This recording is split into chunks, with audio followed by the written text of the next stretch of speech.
Assalamualaikum warahmatullahi wabarakatuh. Alhamdulillahirabbil alamin. Allahumma shalli ala sayyidina Muhammad wa ala ali sayyidina Muhammad.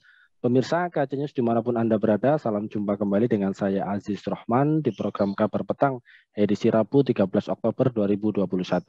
Insya Allah beberapa menit ke depan kami akan menemani Anda mencermati dan menelaah berita paling menarik dan paling populer hari ini bersama narasumber yang kompeten di bidangnya dan tentunya dari sudut pandang Islam. Baiklah pemirsa, inilah Kabar Petang selengkapnya.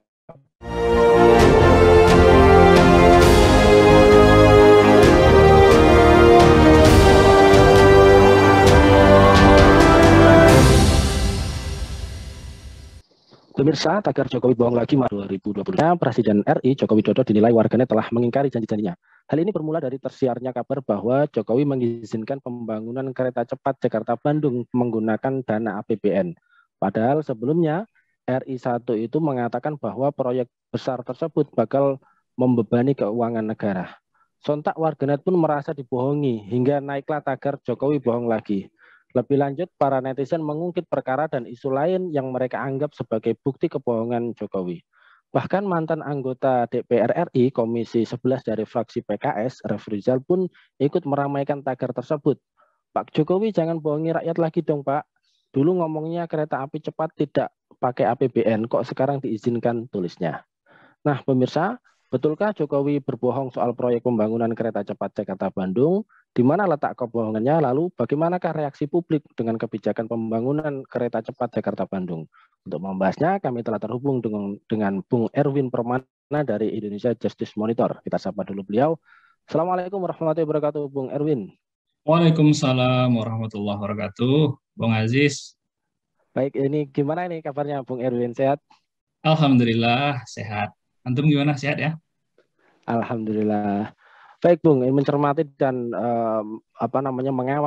mengamati terkait dengan pemberitaan yang sudah beredar beberapa hari ini terkait dengan kereta cepat Jakarta-Bandung ini. Nah, menurut kacamata Anda ini, betulkah Jokowi berbohong soal proyek pembangunan kereta cepat Jakarta-Bandung? Dan seandainya iya, itu di mana letak kebohongannya ini, Bung Erwin? Ya, secara sederhana, berbohong itu bisa kita definisikan dengan ketika seseorang mengucapkan atau juga bisa menjanjikan sesuatu yang berbeda dengan kenyataan yang dilakukan. Gitu. Dalam konteks pembangunan kereta cepat Jakarta-Bandung ini, memang kita semua tahu bahwa Pak Jokowi menjanjikan secara jelas bahwa pelaksanaan pembangunan kereta cepat Jakarta-Bandung tidak menggunakan anggaran dana APBN sebelumnya, serta tidak mendapatkan jaminan pemerintah. Kan itu tuh yang tertuang dalam Perpres 107 tahun 2015. Tapi kemudian kita tahu bahwa Presiden menerbitkan lagi Perpres terbaru kan tahun 2021 nomor 93 itu yang mengizinkan adanya penggunaan dana APBN. Nah, sudah berbeda dengan janji sebelumnya, nggak akan memakai APBN, kemudian pakai APBN juga gitu. Nah, apakah ini mau disebut sebagai sebuah kejujuran? Ya jelas tidak gitu. Jadi tidak selarasnya janji dengan realisasi, itulah yang disebut dengan kebohongan, ya, yang kemudian menjadi trending beberapa hari yang lalu gitu ya. Netizen menyebutnya Pak Jokowi bohong lagi. Kenapa disebut bohong lagi? Ya karena sudah beberapa kali rakyat Indonesia itu dikasih janji-janji bohong gitu ya, yang katanya nggak impor malah impor gila-gilaan, yang katanya nggak hutang malah utang kita malah menggunung ini sekarang ini. Katanya nggak boleh rangkap jabatan, ya banyak kok pejabat yang rangkap jabatan. Ya. Pak Luhut sudah berapa tuh rangkap jabatannya? Mana juga janji yang 11.000 triliun, ya mobil SMK dan segala macam. Gitu. Jadi gitu, Bung Aziz.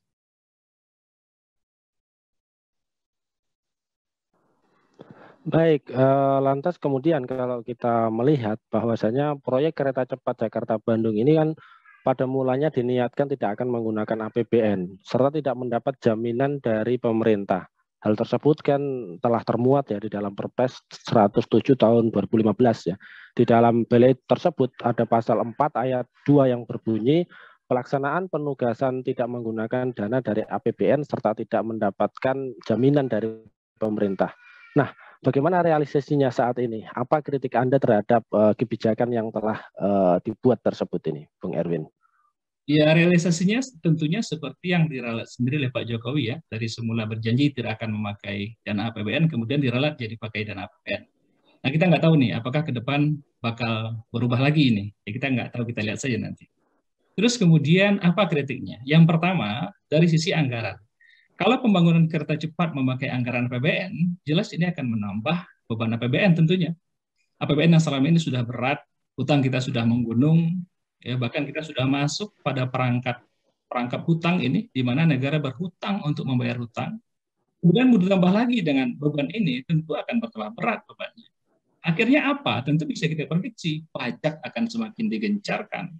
Dan tentunya juga utang akan semakin bertambah brutal, saya kira. Gitu. Itu yang pertama, dari sisi beban anggaran.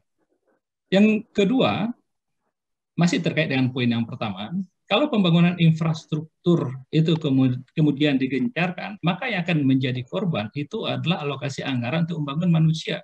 Karena memang postur belanja itu secara garis besar dalam APBN itu kan hanya dua saja itu.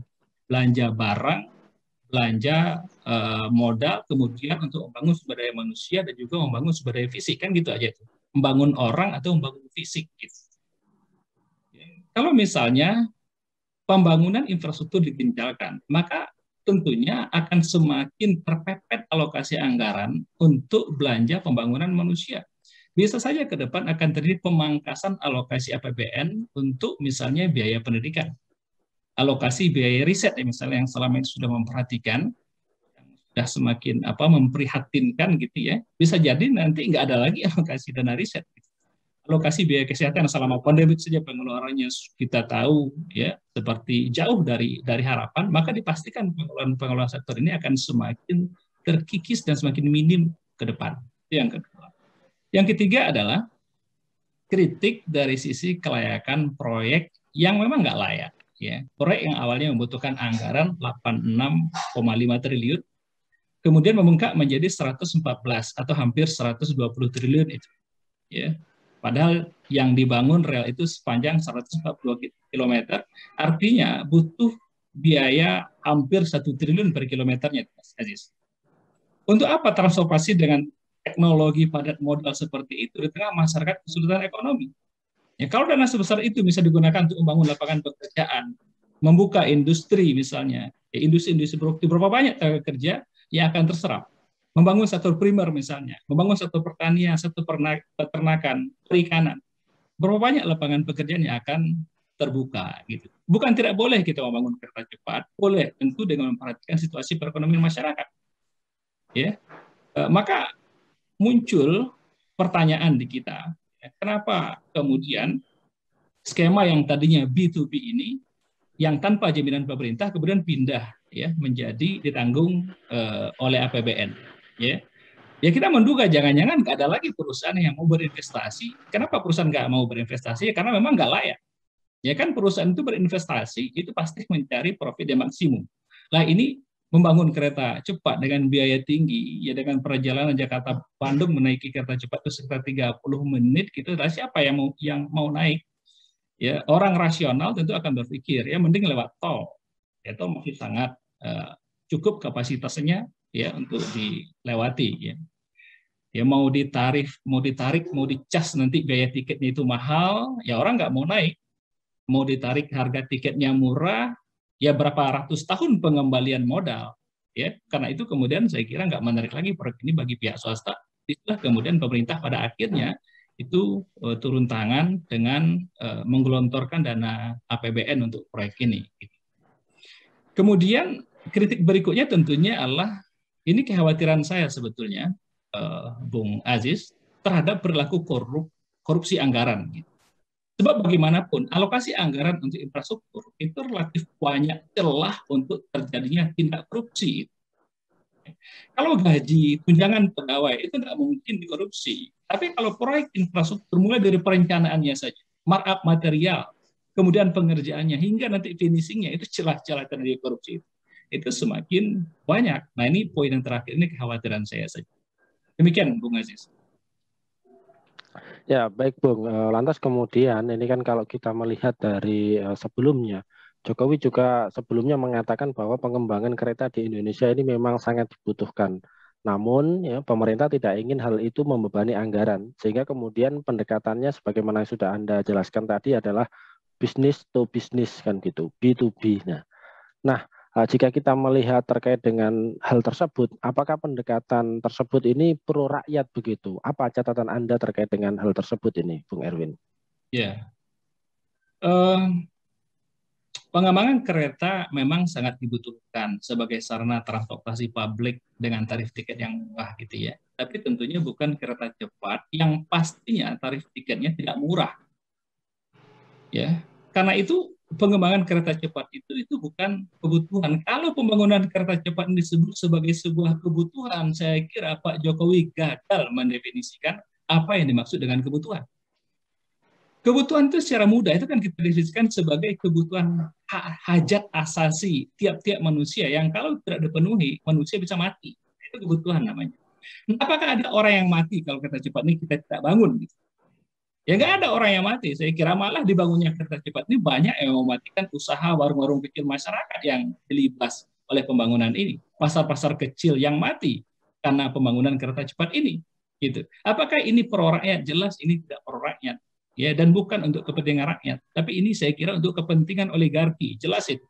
yakni oligarki yang bermain proyek yang didanai oleh APBN, ya itu sebelum proyek itu jadi. Jadi jelas ini merupakan proyek yang dinikmati oleh para oligarki. Nah kalau misal nanti proyeknya itu sudah jadi, tentunya untuk mereka yang mampu beli tiket saja, yakni masyarakat kelas jet set, ya yang mampu membayar harga tiketnya. Nah, sedangkan masyarakat kita yang masih banyak masyarakat kelas sendal jepit yang penghasilannya dapat pagi habis sore gitu, yang jangankan untuk kereta cepat untuk sebatas menyambung hidup saja, mereka juga masih termehek-mehek itu, Mas Aziz. Apakah ini untuk mereka? Jelas bukan untuk mereka gitu. Kemudian terkait dengan pendekatan skema business to business. Pendekatan ini adalah pendekatan kapitalis. Yakni kerjasama antara dua perusahaan ya untuk sama-sama mencari keuntungan. Ya, catatan pertama terkait dengan skema ini adalah ini sekaligus mengkonfirmasi bahwa Indonesia semakin masuk dalam cengkeraman kapitalis. Dengan skema ini, maka akan semakin menguat kapitalisasi sektor-sektor yang menguasai hanya itu orang banyak, ya termasuk juga kapitalisasi sektor transformasi. Kebutuhan transformasi itu merupakan kebutuhan dasar manusia untuk melakukan mobilisasi. Mestinya negara memfasilitasi orang untuk melakukan mobilisasi semudah-mudahnya tanpa biaya. Bagaimana mungkin negara yang bisa ya memelihara urusan masyarakat sebaik-baiknya kalau untuk jalan saja orang sudah ditarikin biaya? Itu catatan pertama. Catatan berikutnya adalah karakter mendasar dalam skema B2B itu adalah adanya pembuatan keputusan yang ganda. Jadi tidak di tangan satu pengambil keputusan. Artinya, keputusan akan ditentukan oleh pihak yang pastinya memiliki kapital yang lebih. Siapa pihak yang memiliki kapital yang lebih itu? Jelas bukan perusahaan lokal. Yang memiliki kapital yang lebih itu adalah perusahaan asing. Maka dengan skema B2B ini, itu ada risiko. Yakni perusahaan asing itu akan semakin mencekram negeri ini dengan memakai tangan perusahaan lokal. Nah, gitu. Saya kira Bung Haji. Baik, Bung Erwin. Lantas kemudian ketika pemberitaan ini menjadi sebuah polemik dan menjadi tanda tanya di tengah-tengah masyarakat ini, menurut pengamatan Anda, bagaimanakah reaksi publik ya dengan kebijakan pembangunan kereta cepat Jakarta-Bandung ini?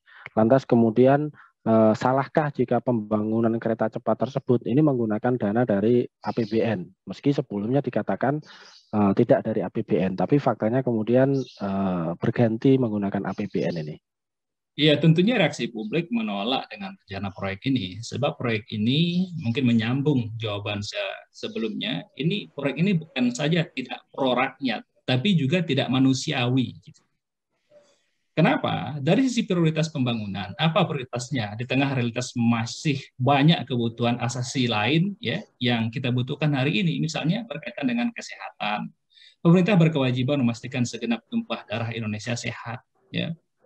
Nah, kita lihat pembangunan ini tetap jalan di tengah masyarakat Indonesia yang mati di tengah-tengah pandemi.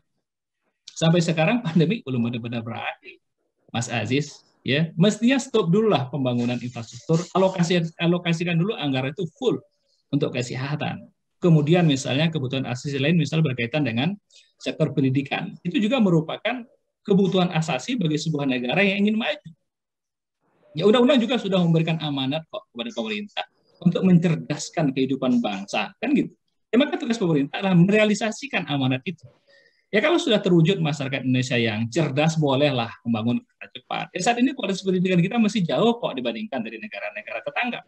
Ya, untuk pendidikan dan kesehatan itu biayanya itu sangat minim, tapi alokasi infrastruktur kok anggarannya nggak putus-putus gitu. Untuk apa sih membangun infrastruktur kalau orangnya nggak sehat, kalau orangnya mati gitu. Ya, jadi membangun kereta cepat saat ini tidak tepat, apalagi kemudian tadi dikaitkan dengan membangun dengan menggunakan dana APBN. Maka jelas tentunya publik yang mencermati ini dengan ilmu tentunya itu bereaksi negatif, ya bahkan menolak tentunya. Ya sebab berapa banyak tadi kompleks perumahan yang sudah sekian lama ditempati oleh warga kemudian digusur oleh proyek ini. Berapa banyak kebun warga yang tadinya dipakai untuk fasilitas mencari kehidupan mereka kemudian digilas oleh pembangunan ini. Berapa banyak pasar, fasilitas umum, ya, kemudian juga menjadi korban pembangunan ini. Ya, kita mendengar warga yang tergusur itu kemudian melakukan penolakan gitu ya. Mahasiswa di Bandung juga menolak, tapi faktanya pembangunan ini tetap terus saja jalan. Ya.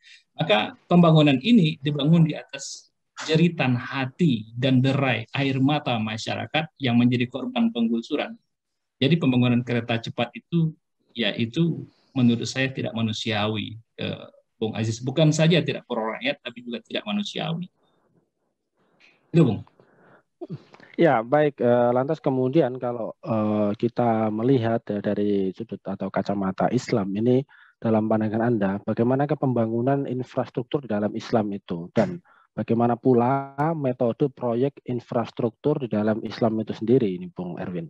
Ya, pembangunan infrastruktur dalam Islam itu pastinya memperhatikan skala prioritas pembangunan. Tujuan utamanya adalah untuk kemaslahatan masyarakat umum, bukan untuk melibas masyarakat, bukan untuk menggusur masyarakat, bukan. Ya, bukan juga untuk pembangunan itu untuk kemaslahatan pejabat tertentu atau orang yang suka main proyek, bukan.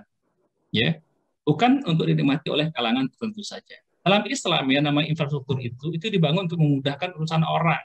Semua manusia itu bisa pakai dengan gratis. Ya, tidak ada jalanan yang eksklusif khusus hanya untuk orang yang mampu bayar saja.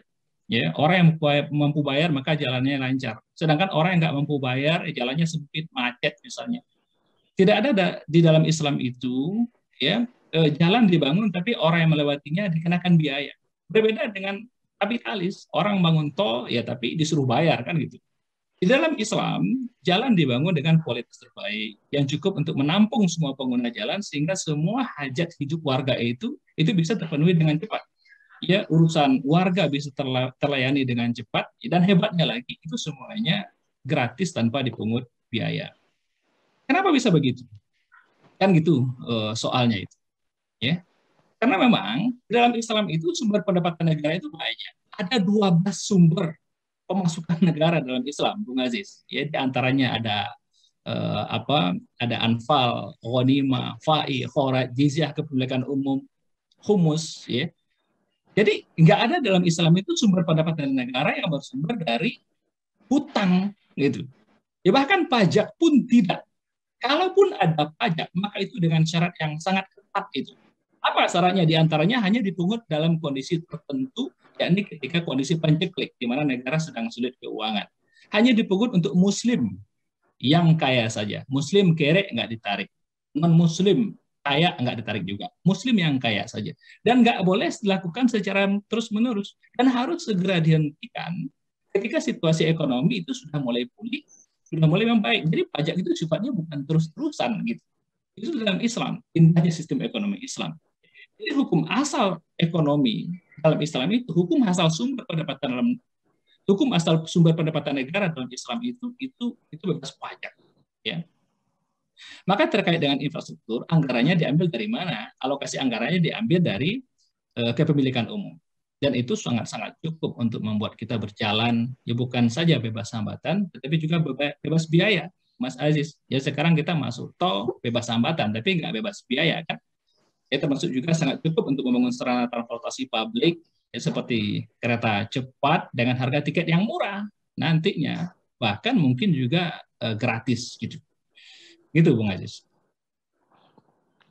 Ya, baik Bung Erwin ini, Masya Allah ini luar biasa ini. Terima kasih atas pencerahannya ya. Insya Allah nanti kita ketemu lagi di lain waktu dan lain kesempatan. Siap. Semoga Bung Erwin juga keluarga ya senantiasa sehat selalu dalam lindungan Allah Subhanahu Wa Taala. Amin ya rabbal alamin. Assalamualaikum Bung Erwin. Waalaikumsalam warahmatullahi wabarakatuh. Baik pemirsa, itulah Bung Erwin Permana dari Indonesia Justice Monitor. Pemirsa, demikianlah kabar petang pada edisi kali ini. Semoga Anda mendapatkan banyak manfaat dari acara kami. Jangan lupa saksikan insya Allah besok di jam dan channel yang sama. Jangan lupa juga like, comment, share, subscribe, serta klik tekan tombol loncengnya agar tidak ketinggalan update terbaru dari KJ News. Karena hanya disinilah Anda akan mendapatkan informasi aktual terpopuler dan tentunya dari sudut pandang Islam. Akhirnya saya Aziz Rahman beserta seluruh kru yang bertugas undur diri. Assalamualaikum warahmatullahi wabarakatuh. Waalaikumsalam.